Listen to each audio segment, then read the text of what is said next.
Թույլ տվեք մի բան հարցնել։ Եթե դրախտ մտնելը իսկապես կախված լինի մեր լավ լինելուց, ինչպես կարող էինք դա հաստատ կիմանայինք։ Որոշ օրեր մեզ թվում է, թե ամեն ինչ լավ է ընթանում, բայց մյուս օրերին ոչ այնքան։ Միշտ կա այդ անորոշությունը։ Ինչ կլիներ, եթե ես ձեզ ասեի, որ Աստվածաշունչն իրականում սովորեցնում է, որ դուք կարող եք վստահ լինել, որ ունեք հավերժական կյանք, եւ որ կարևորը այն չէ, թե որքան լավն եք։ Գիտակցում եմ, որ դուք հավանաբար արդեն գիտեք եւ հավատում եք այն ամենին, ինչ ես պատրաստվում եմ կիսվել։ Բայց եթե մնաք ինձ հետ ընդամենը մի քանի րոպե, ես ձեզ ուղիղ Աստծո խոսքից ցույց կտամ մի ճշմարտություն, որը կփոխի ձեր ամեն ինչի մասին պատկերացումները, թե որքան պարզ է իրականում ընդմիշտ փրկվելը։ Առաջին բանը, որ մենք պետք է հասկանանք, այն է, որ մենք բոլորս մեղավորներ ենք եւ մեզ փրկիչ է պետք։ Հռոմեացիներին ուղված նամակի 3-րդ գլխի 23-րդ համարում Աստվածաշունչն ասում է. որովհետև բոլորը մեղանչեցին եւ զրկվեցին Աստծո փառքից։ Մեղք է համարվում, երբ մենք խախտում ենք Աստծո պատվիրաններից մեկը։ Եվ Աստվածաշունչը հստակ ցույց է տալիս, որ մենք բոլորս էլ դա արել ենք։ Նույնիսկ ձեր մտքով անցած լավագույն մարդը կատարյալ չէ եւ իր կյանքի որոշակի պահի խախտել է Աստծո օրենքները։ Վատ լուրն այն է, որ Աստծո օրենքը խախտելու համար կա պատիժ։ Հռոմեացիներին ուղված նամակի 6-րդ գլխի 23-րդ համարում Աստվածաշունչն ասում է. քանզի մեղքի վարձը մահն է։ Այսպիսով, քանի որ մենք մեղավորներ ենք, մենք արժանի ենք մահվան։ Ակնհայտ է, որ մի օր մենք բոլորս ֆիզիկապես կմեռնենք, բայց Աստվածաշունչը խոսում է երկրորդ մահվան մասին, մեր հոգու մահվան մասին դժոխքում, եթե մենք չփրկվենք։ Այրվող լճում,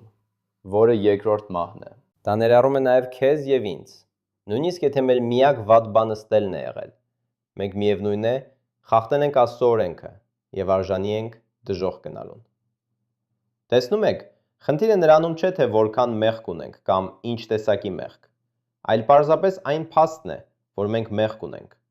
եւ Աստված չի կարող թույլ տալ, որ մեղքը մտնի դրախտ։ Պատասխանը այն չէ, որ մենք պետք է մեղքը հեռացնենք մեր կյանքից։ Մենք բոլորս գիտենք, որ չենք կարող դա անել, եւ Աստված նույնպես դա գիտի։ Այսպիսով, նա մեզ համար ճանապարհ հարթեց դժոխքից փրկվելու եւ դրախտ գնալու համար, ոչ թե մեր սեփական արդարության, այլ Հիսուս Քրիստոսի արդարության հիման վրա։ Հռոմեացիներին ուղված նամակի 5-րդ գլխում 8-րդ համարում Աստվածաշունչն ասում է. բայց Աստված իր սերը մեր հանդեպ ապացուցում է նրանով, որ երբ մենք դեռ մեղավոր էինք, Քրիստոսը մահացավ մեզ համար։ Աստված Հայրն իր որդուն, Հիսուս Քրիստոսին, ուղարկեց աշխարհ, եւ Աստվածաշունչն ասում է. Աստված հայտնվեց մարմնով։ Նա լիովին մարդ էր եւ լիովին Աստված, եւ նա ապրեց կատարյալ, անմեղ կյանքով։ Նա երբեք չխախտեց Աստծո պատվիրաններից նույնիսկ մեկը։ Նա ապրեց այն կյանքը, որը մենք չէինք կարող ապրել, այն կյանքը, որը մեզ անհրաժեշտ կլիներ դրախտ գնալու համար։ Այնուհետև նա մահացավ խաչի վրա մեր մեղքերի համար, գնաց դժոխք մեզ համար եւ հարություն առավ երրորդ օրը։ Եվ հիմա Հիսուսի զոհաբերության շնորհիվ մենք կարող ենք մտնել դրախտ որպես պարգև, այլ ոչ թե որպես պարգև։ Հռոմեացիներին ուղված նամակի 23-րդ համարն ասում է. բայց Աստծո պարգևը հավիտենական կյանք է մեր Տեր Հիսուս Քրիստոսի միջոցով։ Այսպիսով, հավիտենական կյանքը, այսինքն երկինքը, անվճար պարգև է։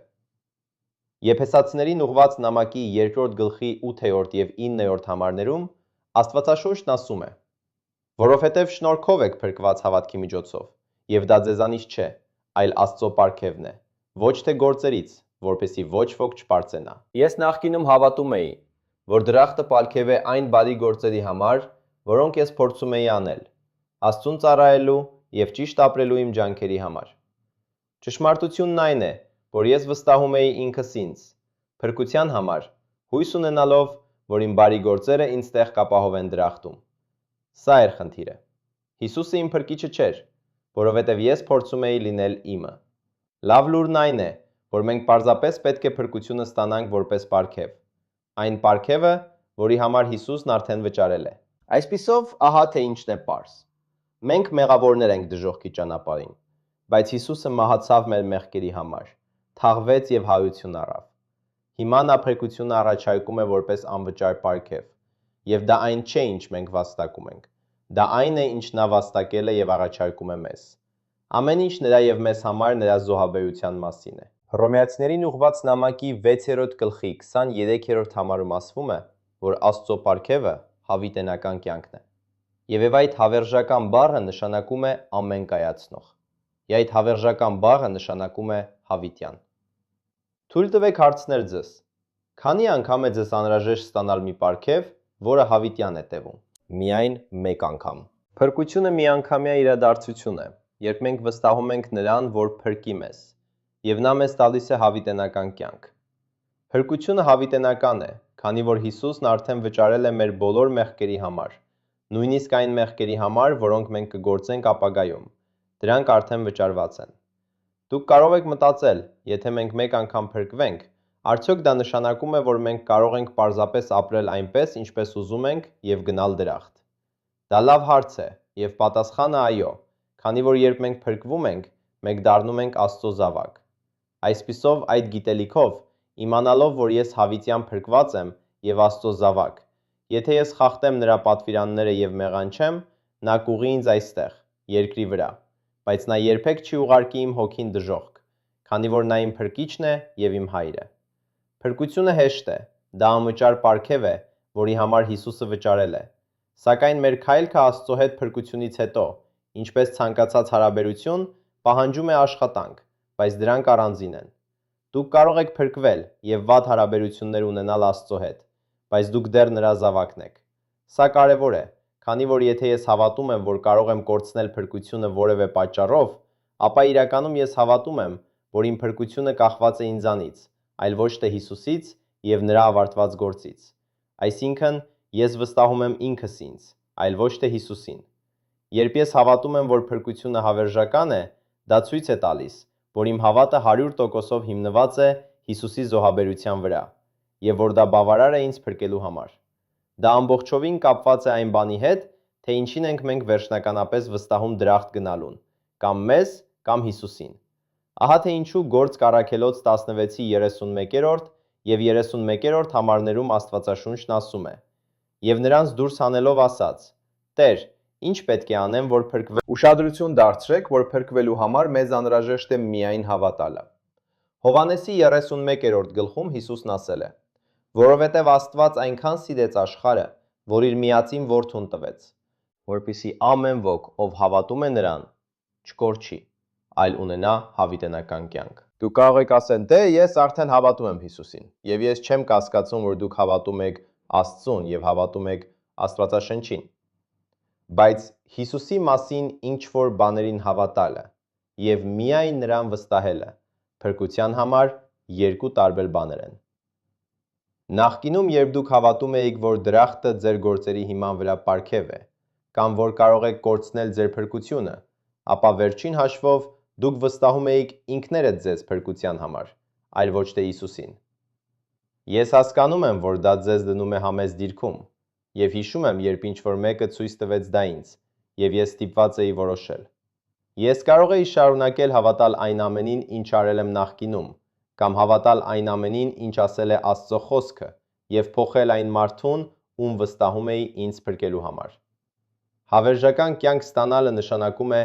դադարեցնել վստահել մեկ այլ Աստծուն կամ մեզ, մտածելով, որ մենք երբևէ բավականաչափ լավը կլինենք մեր ճանապարհը դեպի դրախտ վաստակելու համար, եւ պարզապես լիովին ապավինել Հիսուս Քրիստոսի մահվանը, թաղմանը եւ հարությանը, եւ որ դա միակ բանն է, որը կփրկի մեզ։ Բարեկամս, եթե սա քեզ համար իմաստ ունի, եւ դու առաջին անգամ հստակ տեսնում ես փրկությունը, Աստված քեզ հավիտենական կյանք կտա, եթե պարզապես խնդրես նրանից։ Հռոմեացիներին ուղված նամակի 10-րդ գլխի 9-րդ եւ 10-րդ համարներում ասվում է. Եթե բերանովդ Հիսուսին Տեր խոստովանես եւ սրտումդ հավատաս, որ Աստված նրան մեռելներից հարություն տվեց, կփրկվես, որովհետեւ սրտով հավատում են արդարանալու համար եւ բերանով խոստովանում են փրկության համար։ Եթե սրտովդ հավատում ես դրան,